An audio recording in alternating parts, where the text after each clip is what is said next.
அண்ணன் வைகோ அவர்களுக்கு நான் மரியாதையாக சொல்வது, அன்றைக்கு நடந்த சம்பவம் என்பது சில மனக்கசப்புகள் காரணமாக நானாக சுயமாக எடுத்த முடிவு. அண்ணன் கண்ணப்பன் அவர்கள் திராவிட முன்னேற்ற கழகத்தில் 2 முறை அமைச்சராக இருந்திருக்கின்றார், 3 முறை சட்டமன்ற உறுப்பினராக இருந்திருக்கின்றார், மாவட்ட செயலாளராக இருந்திருக்கின்றார், நெருக்கடி நிலையின் போது காரோட்டி கண்ணப்பனாக இருந்திருக்கின்றார். தலைவராக முழுமையாக கலைஞர் ஏற்றுக்கொண்டவர். அவர் எப்படி வெளியே வந்தார் என்று எனக்கே புரியவில்லை, அவருக்கும் புரியல. திராவிட முன்னேற்ற கழக தலைவர் 2009ஆம் ஆண்டு கடுமையான முதுகுத்தண்டு வலியால் பாதிக்கப்பட்டு மருத்துவமனையில் அனுமதிக்கப்பட்ட நேரம், ஒரு தலைவரால் வளர்க்கப்பட்ட ஒரு தொண்டன் கண்ணப்பன், ஒரு தலைவர் இந்த மாதிரி நெருக்கடியான சூழ்நிலையில் வயோதிக காலத்தில் கடுமையான ஆரோக்கியம் பாதிக்கப்பட்ட நேரத்தில் சென்று பார்ப்பது தவறா? சென்று பார்ப்பது தவறா? போய் பார்த்து வந்தார். பார்த்து வந்து தொலைபேசியில் தகவல் சொல்றதுக்காக கூப்பிட்டார். எடுக்கவே இல்லை, ஃபோன் எடுக்கவே இல்லை. பல முறை முயற்சி தான், எடுக்கவே இல்லை. இது ஒரு எனக்கு மனக்கசப்பு. கட்சியிலிருந்து வெளியேற்றணும்னு முடிவு பண்ணிட்டார். அதனால் அவர் வெளியேறினார். மரியாதையானவர், பண்பானவர். கட்சியை விட்டு வெளியேறும்போது, ராமகிருஷ்ணன் உங்களோட நல்லா பழகிட்டேன், நண்பனாக பழகிட்டேன், சகோதரனாக பழகிட்டேன், இனிமேல் இந்த கட்சியில் நான் நீடிக்க முடியாது, தாய் கழகத்துக்கு போய் சேர்றேன், இப்படித்தான் சொன்னார். என்னை கூப்பிட்டது, என்னை அழைக்கலை.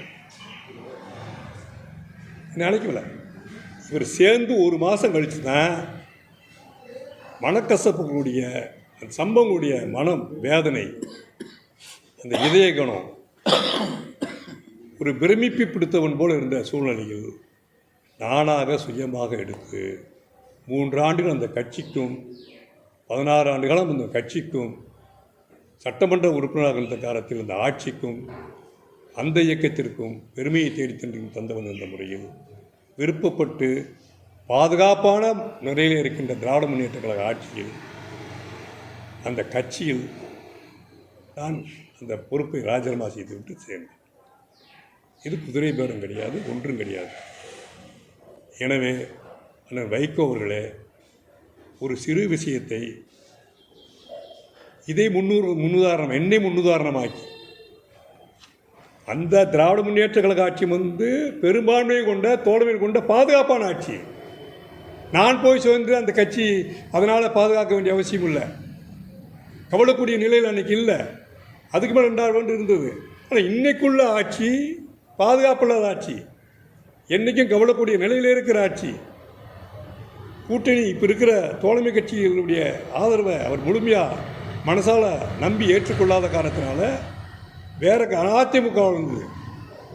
அதிமுக புலப்படுத்தி அங்கிருந்து கட்சி ஆட்களை சேர்த்து எம்எல்ஏக்களை சேர்த்து எதிர்காலத்தில் ஒரு பலம் வாய்ந்த டிவிக்கு அரசாக நடத்தணுங்கிறதுக்காக முயற்சி பண்ணுறார். அதுக்கு முட்டு கொடுக்கணுங்கிறதுக்காக, அதுக்கு கேடயமாக நீங்கள் இருந்து முட்டு கொடுக்கணுங்கிறதுக்காக நீங்கள் இதை முன்னுதாரணமாக சொல்கிறது எனக்கு கொஞ்சம் சங்கடமாக இருக்கும், மனம் வலிக்குது.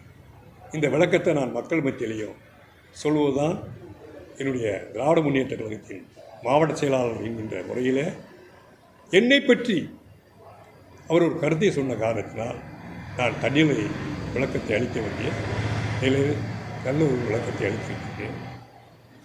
கட்சியிலிருந்து மாறுறாங்க இல்லையா, வைகோ இங்கிருந்து போயிட்டார் இல்லையா, 9 ஆண்டு காலம் அவமதிக்கப்பட்டேன்னு சொன்னாரா இல்லையா, அதை முட்டு கொடுக்குறேன்னு சொன்னேன். இது முன்னுதாரணமாக ஏற்கனவே ராமகிருஷ்ணன் இருந்திருக்காருன்னு சொல்கிறதுக்காக சொல்ல வர்றாரு. ஏற்கனவே ராமகிருஷ்ணன் இருந்திருக்காரு. அப்போ நான் நேரடியாக கேட்குறேன் வைகோ பார்த்து, ராமகிருஷ்ணன் தன்னுடைய பதவியை ராஜினாமா செய்து தலைவர் கலைஞரிடம் பணம் வாங்கியோ அண்ணன் தளபதியிடம் பணம் வாங்கியோ அந்த இயக்கத்திற்கு சென்றேன் என்று சொல்ல வருகின்றாரா? சொல்லுங்க. ஒரு மனசாட்சியை விட்டுறேன். நான் தான் சொல்கிறேன் திரும்ப தலைவரும் அழைக்கலை, தளபதி அழைக்கலை, கண்ணப்பன் அழைக்கலை. நானாக என்னுடைய மனசாட்சியின் அடிப்படையில், மனத்தெளிவின் அடிப்படையில், என்னுடைய சிந்தனையின் அடிப்படையில் நானாக விரும்பி என்னுடைய தாய் கழகத்தில் போய் சேர்ந்தேன். முதல்ல தெளிவாக சொன்னேன். அறிந்தோ அறியாமலோ, புரிந்தோ புரியாமலோ, அல்லது முதிர்ச்சியின் இல்லம் இன்மையின் காரணமாகவோ, அல்லது உணர்ச்சி வசப்பட்டோ அந்த இயக்கத்தில் சேர்ந்தேன். 16 ஆண்டுகள் விசுவாசமாக இருந்தேன். கட்சியிலும் சரி, ஆட்சியில் பொறுப்பில் இருக்கும்போதும் சரி. தெளிவாக சொல்லிட்டேனே. இல்லை, உங்களை மையப்படுத்தி சொல்கிறாரு, அதற்கான காரணம் என்னவா இருக்கு? மறுமலர்ச்சி திராவிட முன்னேற்ற கழகத்தில் உறுப்பினராக இருந்து நான் திராவிட முன்னேற்ற கழகத்தில் சேர்ந்த பொழுது அவர் பொதுச்செயலாளராக இருக்கிற காரணத்தினால் என்னை மையப்படுத்தி பேசுகிறார். நான் வெளியே போனேன். கண்ணப்பண்ண எனக்கு முன்னால் போனார் இல்லையா, அவர் பேரை பயன்படுத்துகிறாரா? அவர் சொல்லலை, உங்களை சொல்கிறாரு. அவருக்கு பெண்ணா பயன்படுத்துகிறார். சொல்லலைன்னா அவர் நிற்கலை எம்எல்ஏவுக்கு. காரணம் தொண்டாமுத்தூரில் காங்கிரஸ் அன்னைக்கு ஏடிபி கூட்டணியில் கண்ணப்பனை நிறுத்தி நின்றது காங்கிரஸ். அப்போ காங்கிரஸ் எனக்கு அந்த தொகுதி வேணும்ன்றதுனால தலைவர் வந்து காங்கிரஸுக்கு தொண்டாமுத்தூர் இடைத்தேர்தல் கொடுத்துட்டாங்க. அதனால் சட்டமன்ற உறுப்பினர் ஆகலை. விளங்குதா? அவர் அன்றைக்கு தலைவர் கொடுத்துருந்து சட்டமன்ற உறுப்பினராக இருந்தால் அன்றைக்கி அவர் ராஜினாமா பண்ணியிருப்பார். அவர் விளங்குதா உங்களுக்கு? என்னை மையப்படுத்தி பேசுவதற்கு மறுமலர்ச்சி திராவிட முன்னேற்ற கழகத்துக்கு சட்டமன்ற உறுப்பினர். செய்திகளை உண்மைத்தன்மையுடன் உடனுக்குடன் தெரிந்து கொள்ள தி கிரேட் இந்தியா நியூஸ் சேனலுக்கு சப்ஸ்கிரைப் செய்து எங்களுடன் இணைந்திருங்கள் எப்போதும்.